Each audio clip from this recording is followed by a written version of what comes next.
Mga fish, dito tayo. Dahil summer ngayon, operahan natin tong aircon natin. Yan. So, napakalaki nito. Kaya napakahirap bago namin nailabas. 3 tao kami nagtulong. Kaya lilinisin natin yan. First time natin maglilinis.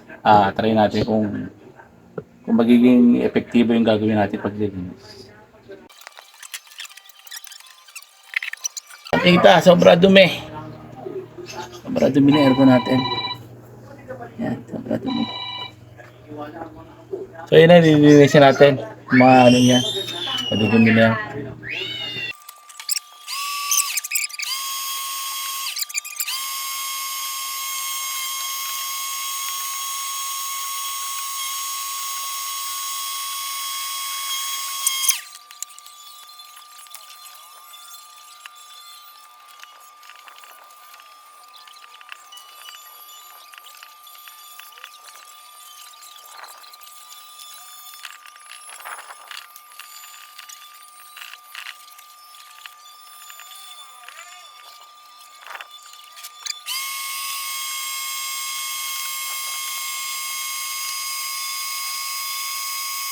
Ayun na yung finished product natin.